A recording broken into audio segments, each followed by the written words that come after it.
Okay, so yes, we can start. Okay, great. So our conversation today is titled Rethinking Gender, War and Peace. This title of the course, Ukraine and title of the course. And the next slide is actually the title of the lecture. It's Women's Agency in War and Peace, Feminist Agenda for Post-War Reconstruction, which is a big topic, and I hope we will be able to cover at least partly some of the main elements. The way I try to structure the session is to look at, for me, I use the word agency with word participation, which is one of the concepts from the Women, Peace and Security agenda. Agency is much broader than participation, obviously, and I will talk about them interchangeably. But the first part will be overviewing the arguments about agency and participation in war and peace processes. What are some of the key debates and reflections from feminist peace and security studies? And what does Women, Peace and Security agenda and literature on Women, Peace and Security agenda say about that? We will also look at some of the feminist critique about gaps related to the process of post-war recovery, restoration in contexts like Colombia, and Bosnia and Herzegovina that have already been quite well researched and documented. And finally, we will try to analyze what the process of Ukraine recovery that has already started is telling us about presence or absence of gender perspective, feminist perspective, and if it's the same or not. I will go on in talking and sharing slides, but if there are things that for you are unclear or that you would like to intervene also in the process, you are welcome to share things in the chat, and then we will continue this in the discussion time as well. When I am in the room, I prefer people to actually raise hands in the process and ask me something because that makes it more lively. We'll see if it's possible in the online format. So because the word peacemaking or peacekeeping process is in the slides, I thought maybe some of you are asking yourself why we need to talk about this in times of war that is ongoing. It's a war of aggression in Ukraine. And in fact, some of the more classical approaches to peace that do not apply to us because the kind of war that we are living through is not a civil war. It's not an internal conflict that requires different parties that are almost equal of power to sit down and negotiate. It's an unjust and unprovoked war where peacemaking in a classical sense does not apply. And yet, Women, Peace and Security agenda focuses so much on women's role in peacemaking. Why do we even discuss this now? There are several arguments, both from feminist activism and literature, that show that, in fact, one of the main feminist contributions to peace and security theory is the introduction of concept of continuum of violence, which is mentioned here on the slides. And it is a theorization of peace, which in classical peace literature, peace is often theorized as the absence of violence or the state of living in society where armed violence or armed conflict is ended.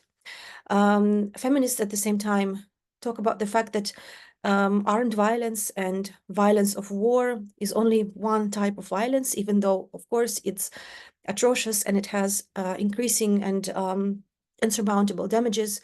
But it doesn't start only when bombs start falling or tanks start rolling. And also, for feminist activists and scholars, violence doesn't end when the armed violence ends. There is a transformation of society and a special transformation of gender roles that happens before the war begins, during the war, and especially after. And this is why the process of ongoing war and women's role in the process is essentially crucially important in order to be part of this ongoing transformation with the view of responding to the present challenges, but also to shaping the future as active agents. So feminist literature has done a great job on actually highlighting the different roles that women during wars tend to play or have played and are playing now, that have been made invisible in recording of many previous wars, and are becoming more documented and more visible now. Diverse roles that go beyond more stereotypical roles of women as mothers of soldiers or mothers of the nation. Women as fighters, women as diplomats, as politicians. And in the case of Ukraine, I think, I know that the feminist research community has done a lot to actually document and analyze and make visible these contributions from the very beginning, also because we have been in the state of armed aggression since 2014, not since 2022, but the big attention of global community, of course, to the war in Ukraine only happened in 2022. And the understanding of these diverse roles and making them visible, I think, was already very much present among the Ukrainian feminists.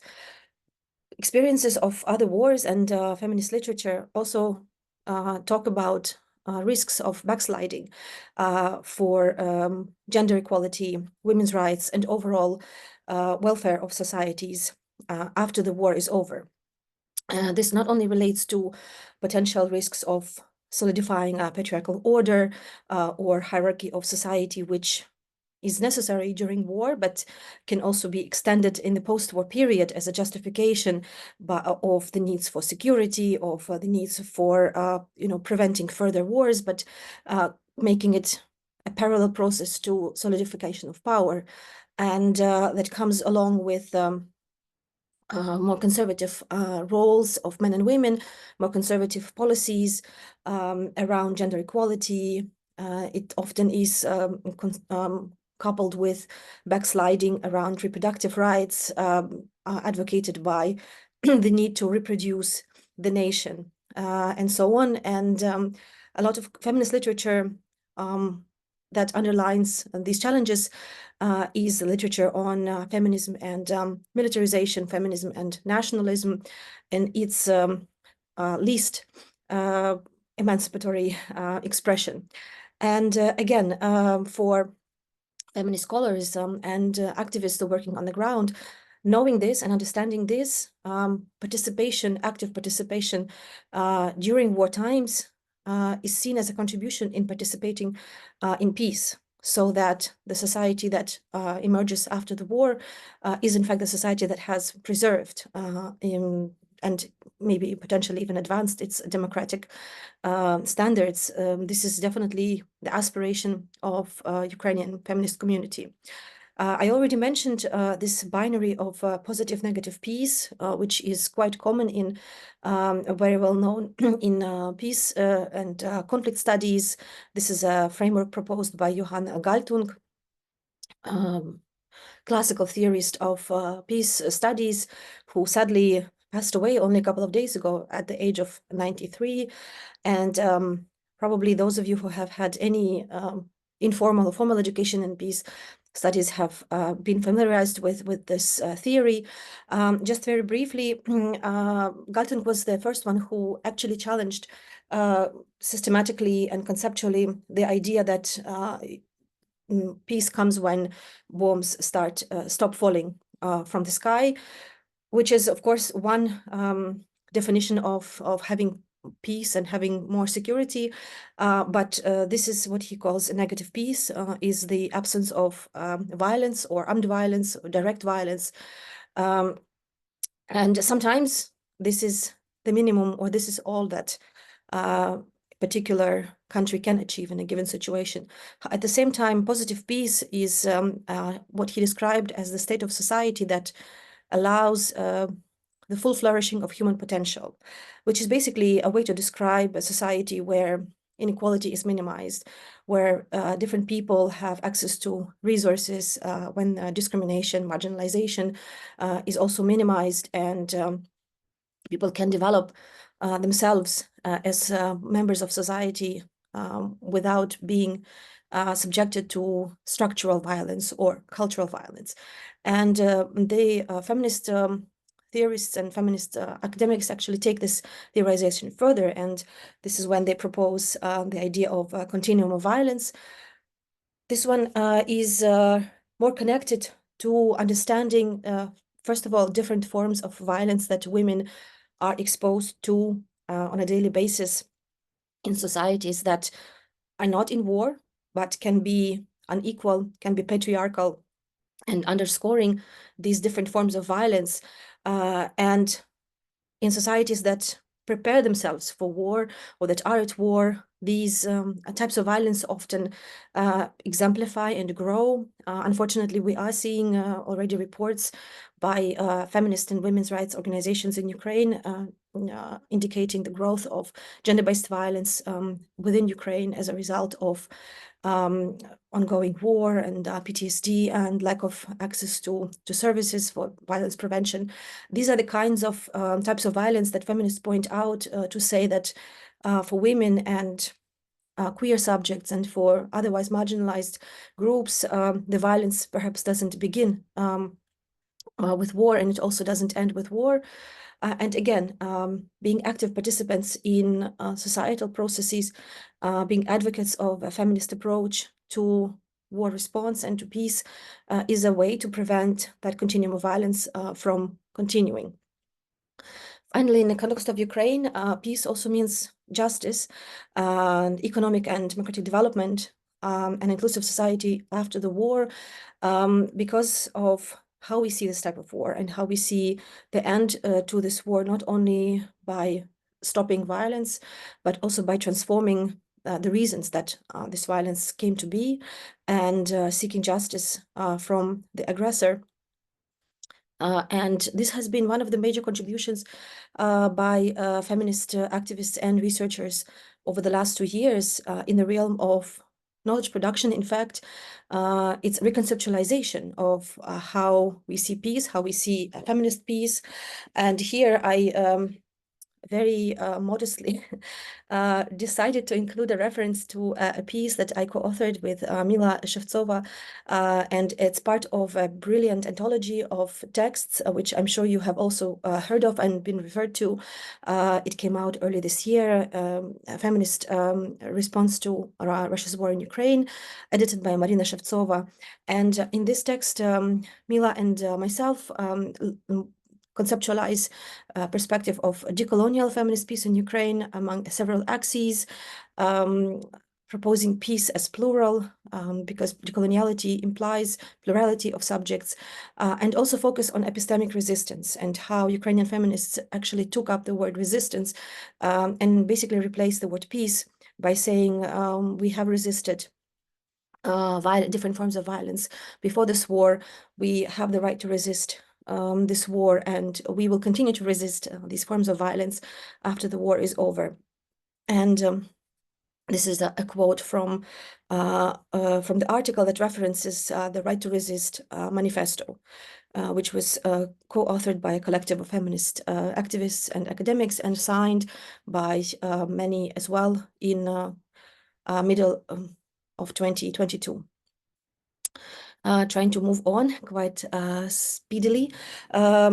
Agency or participation and in war and peace efforts through the perspective of the Women, Peace and Security agenda. Going very briefly, even though it's not part of our formal, the topic is not Women, Peace and Security agenda, but it's such a formative policy framework for any advocacy interventions that I just wanted to bring this in very briefly. It's a set of resolutions adopted by the UN Security Council that actually politically is a very important turning point, because it makes visible a gender dimension of wars and processes of peace and security, and also makes visible women's contributions and their needs during war times and in post-war, post-conflict times. It acknowledges the differential impacts of war on men and women, Unfortunately, it's not very queer. There are a lot of efforts now to also queer the women, peace, and security agenda and bring up the experiences of people who fall outside of the binary. And it's a very interesting and important piece of scholarship. If you're interested of looking into it, you can just look for this phrase, queering women, peace, and security.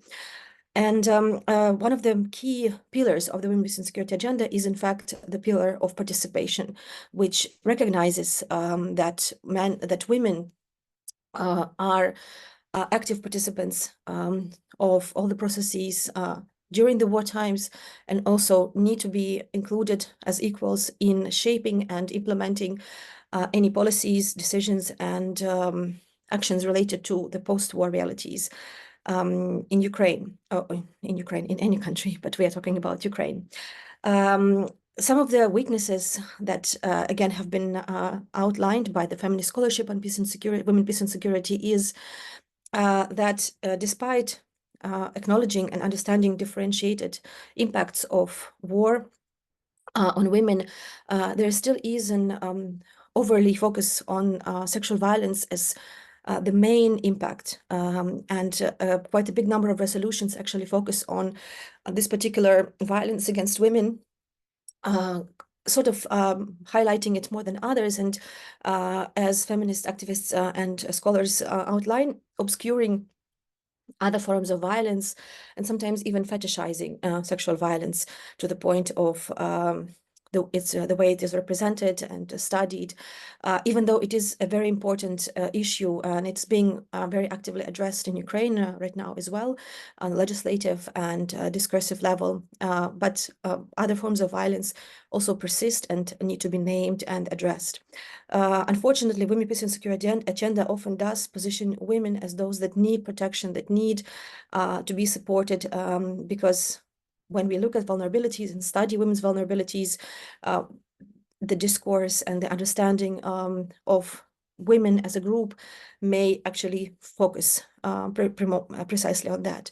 And it also has a very homogenizing approach on women as a group, as a big group, sometimes even women and children as one word, which as well has this colonial overtone, post-colonial overtone of first world women saving women elsewhere and saving queer subjects elsewhere. And there's a ample literature on post-colonial and decolonial critique of the women, peace, and security agenda from the perspective of where the centers of knowledge production and where the centers of resource allocation and policymaking of women, peace, and security happen, which is still the global north, and how this shapes the understanding and the view of gendered realities of war and conflict in different parts of the world. And focus of women, peace, and security agenda in terms of peacemaking is on conflict prevention, is on nonviolence, and often the role of women is kind of coupled with that element, assuming that women always want peace, they always tend to promote peace, and that is why their role in participation and peacemaking should be amplified. While, of course, the case of Ukraine, and in fact many other cases of countries with post-colonial context, underscore that women often support the resistance of their countries against imperial and colonial aggression.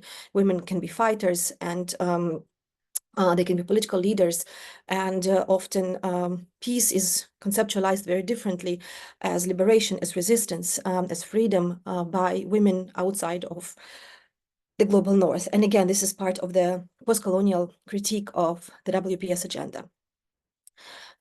Very, very briefly, and as I already mentioned, this participation and agency, recognizing it, making it visible, and supporting it is important because when the whole society, and including specifically women, take part in the response during the war and also in shaping visions and policies of the post-war recovery and development, these policies and these peace agreements tend to be more sustainable.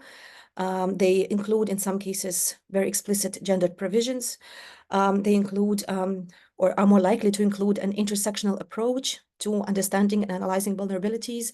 So not homogenizing any group, but also underscoring how inequalities can exacerbate and how different groups of society can suffer differently from these inequalities. Often women's organizations are actually very committed to monitoring of implementation, especially if those are the documents that they helped draft or they contributed to with gender provisions. They will want to make sure that they are implemented, and it's a very important accountability mechanism. Women's subjectivity is centered when their participation and their agency is recognized, and it's a better chance that the subjectivity will be also ensured in the post-war political process. And if there is a feminist approach at the center of the analysis, which in my opinion is not always the case, it gives a foundation for less inequality and hope for more inclusive and equal society. I'm just looking at the time very briefly. How much we have. So here I illustrate some of these points with one of the articles that I proposed for your reading, which is a very well-documented case of mobilization of women from Colombia, the article called Peace Without Women Doesn't Go, which illustrates, it's one of the many accounts, in fact, that illustrates both the gains of women's rights movement during and after signature of the peace agreement in Colombia, as well as the journey towards that. For me, the journey is no less important. And even though I fully recognize the difference of the context and the difference of the type of conflict and war that two of our countries are experiencing, I think here what we see is the fact that the article illustrates how women, different women's groups, grassroots and women's rights organizations have become active during the ongoing conflict and made their subjectivity more visible and more powerful through that mobilization and organization. It illustrates how women started by highlighting different gendered impacts, including sexual violence as a war crime, which in fact the case of Colombia also allowed to make it more right now. I'm aware that there's already exchanges between Ukrainian and Colombian organizations on how best to approach and address this issue on the government and institutional level. They also focused on different impacts of the conflict on women, going beyond sexual violence alone, talking specifically about economic injustice, especially in relation to rural women and women farmers in different parts of the country, and linking this directly to women's emancipation and their political participation. They also demanded to be seen and included because the original constitution of negotiation processes was completely gender blind, and it took quite a while for women to even have women included in the process as mediators or as facilitators, but then also as representatives.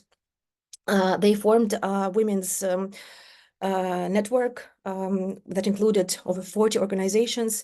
I'm sure, as I have also been part of feminist movements, that it was not an easy process, and negotiating and mediating between different feminist agendas within a big group is always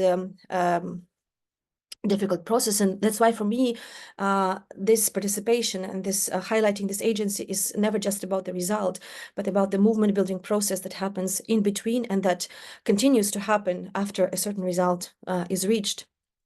And they also ensured monitoring and implementation of the agreement that has been signed, which is one of the first agreements, peace agreements in history that has explicit gendered provisions along several points, although the article also underscores that unfortunately not all of the issues that women wanted to bring made it into the agreement, so they continue working and organizing.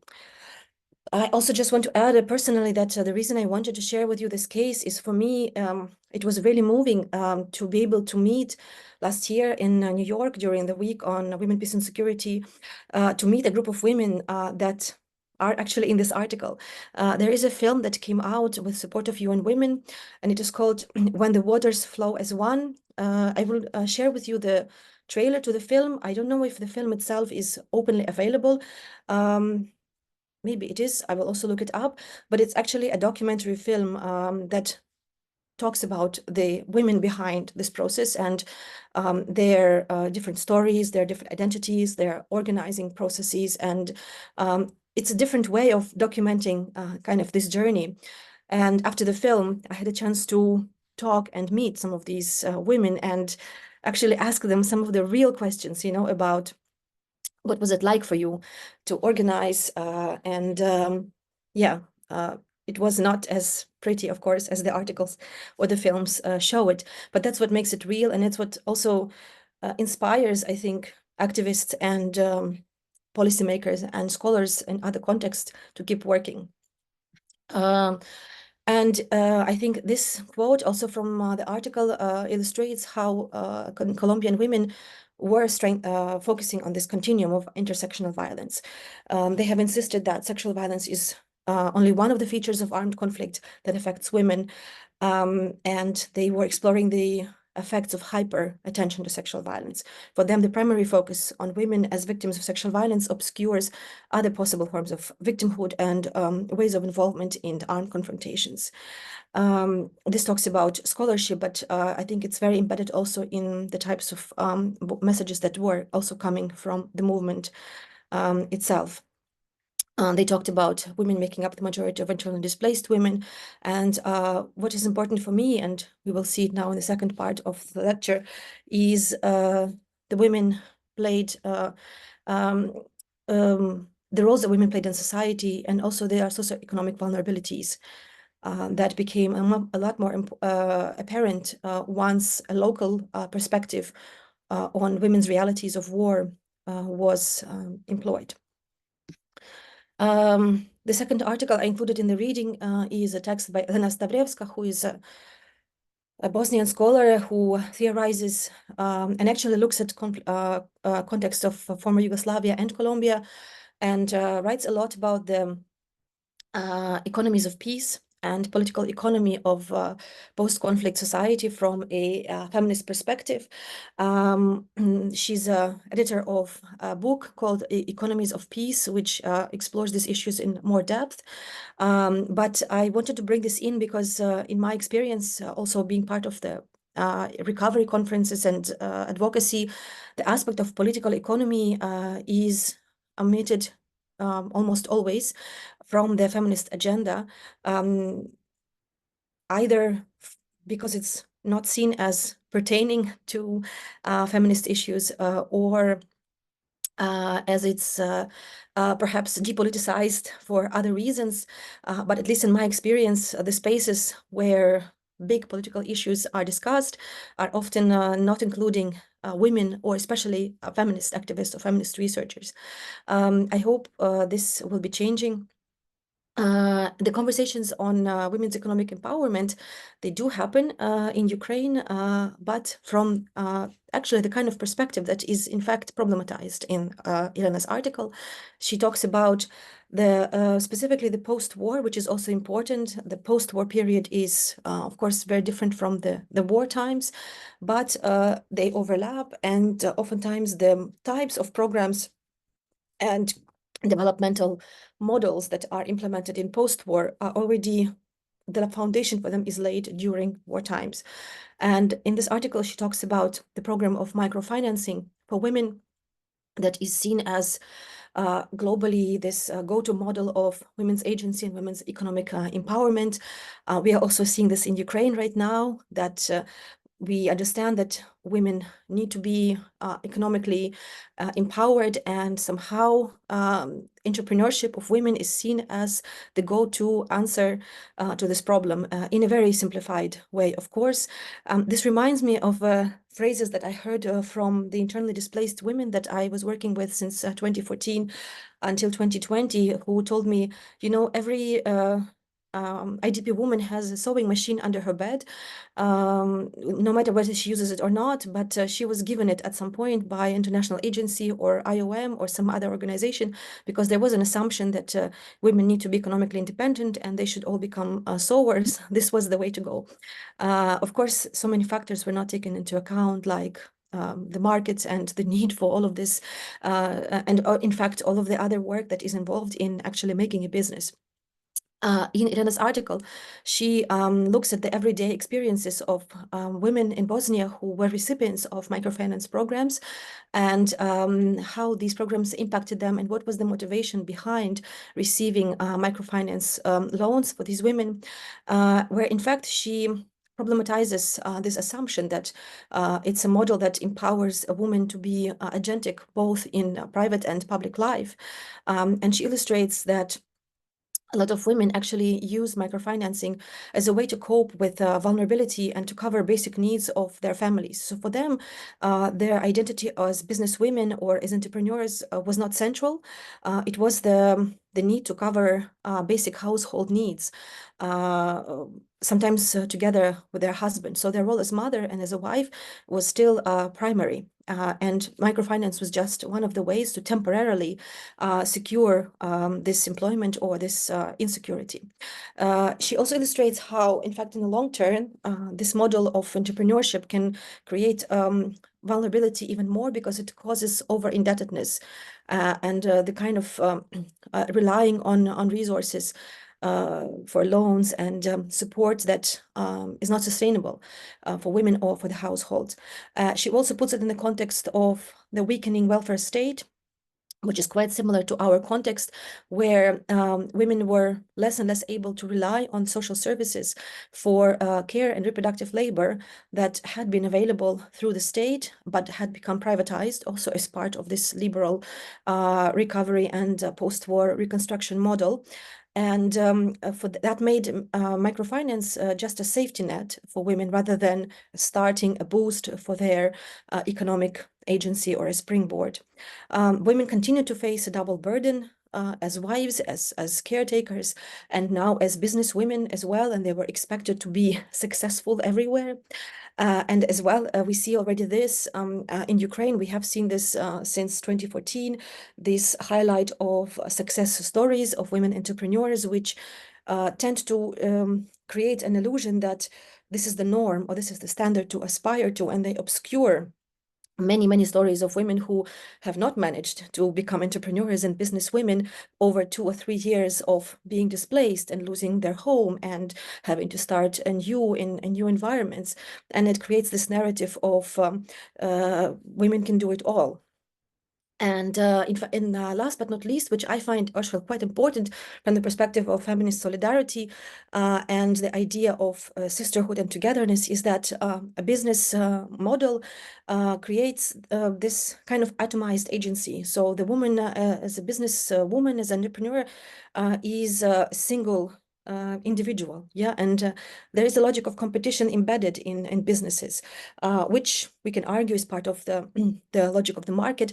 But in terms of creating more collective structures of solidarity, of analyzing structural challenges and addressing them together, this model alone also minimizes that potential and depoliticizes women's agency, as it puts a lot on the woman alone itself. And last but not least, just checking the time one more time. We are almost out of time, but I think I'm also almost out of my slides. So my last slides are quite challenging, also coming from my molding of experience and analysis, observations and analysis of Ukraine's recovery efforts, and does the inclusion of women equal a feminist perspective? Some of the things that actually have been happening, which I think are worth highlighting during the full-scale invasion, as I mentioned, because of the strong presence of feminist and women's rights organizations and academics and researchers, the vulnerabilities of women have been very well documented and very well visibilized. We cannot say that women are not differently affected, that they are not intersectionally vulnerable. However, these vulnerabilities are not at the moment included and reflected in explicitly in conversations.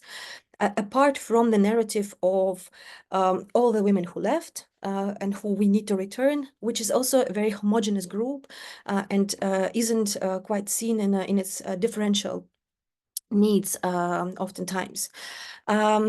recognition of diverse roles of women has also happened, definitely, and has been well documented. But what I am observing, and here I'm happy to have an open discussion and debate with you, is that this recognition is coupled with this discourse on resilience, where women are seen as these almost superhumans, shock absorbers, as my academic advisor says. And here are two quotes from Olena Zelenska that were mentioned during her opening speech at the Women's Congress in 2023, where she says, "Women have already proven their leadership in society and just need to embrace it." And she follows it by saying, "In fact, we can say that Ukraine's gender equality level is comparable to that of Europe." I think those are, I can imagine why it would be important to have these optimistic statements and to declare them to the community of women politicians. But I think if that's the only narrative that we have, it really obscures not only individual needs and vulnerabilities, but also structural gaps in actually the real situation on the ground, which I argue is not equal to Europe, especially if we take Europe as well as not a homogeneous territory. And the leadership of women comes at a cost, and resilience also comes at a cost, which as well is a big literature in academic feminist scholarship, the critique of resilience, in fact, as a very neoliberal and a very individualizing concept. I can argue that there are spaces for women's civil society participation in high level and national level discussions and policy processes around recovery. However, they still seem to happen on the side. There is the overall recovery space and discussion, and there is a women's space somewhere separate. And it doesn't allow for a kind of a cross-cutting and embedded conversation about how every aspect of recovery has in fact a gender dimension, and why it needs to be an important part of the conversation. And the last point here for me is a question I continue to ask myself, is whether in fact women's participation or presence of women in panel discussions in policy processes equals a feminist approach and a feminist analysis of the recovery, which for me, to me, is not so transparent, partly because of some of the issues that I have mentioned already. In my perspective, and again supported by some of the literature on feminist political economy, feminist peace, a feminist approach requires a transformative approach both to gender roles and situation that creates gender equality or inequality. It also requires a comprehensive political economic analysis from the feminist perspective, which includes the analysis of social reproduction, a huge component of wartime and post-wartime reality that falls on women. And in fact, as argued also by feminist scholars, is not an accident, but is part of the risks of liberal post-war recovery models. I have a glimpse of hope. I will not leave you with this problematic slide. This is a quote by Olena from the article that I will skip. In fact, also thanks to warnings and recommendations of colleagues from other contexts, individual groups of scholars and feminist organizations have started to work and come together to shape different policy briefs and conversations about feminist vision of Ukraine's recovery. And one of these documents actually came out just a few days ago, and it's co-authored by Natalia Lomonosova, analyst from CEDOS, and a colleague from the German Center for Feminist Foreign Policy. But it's a process of collective conversation and discussion that took place over several workshops last year. And it is an attempt to present a feminist perspective on reconstruction and recovery of Ukraine, including positions on access to services, access to social benefits and social payments, access to economic models of recovery that are based on principles of inclusion, social equality, and solidarity, rather than individualization and the rights of business. Believe it or not, I heard this phrase more than once at Recovery Conference. It centers the rights and the needs of people, especially vulnerable groups of people, rather than the rights of businesses and the demands of international financial organizations. Here are some of this is literal quotes from the document. I have also linked it here. It's open access on the website of the Friedrich Ebert Foundation. But I included this here because for me, this document not only makes very concrete recommendations on the kinds of macro and micro economic policies that would enable a feminist recovery, but also links them to such concepts as solidarity, as human security, and sustainable peace that are inseparable, and that the government, in fact, ensures to its society through commitments that have been made. And recognizes that a thriving society and economy are impossible without deep sustainability, economic, social, and ecological. These are also a few quotes and recommendations. And yeah, this is my last slide with invitation for questions, comments from you, and also the last question from me. What does it mean for you to envision a feminist recovery of Ukraine or any other post-war society? Thank you very much. I should stop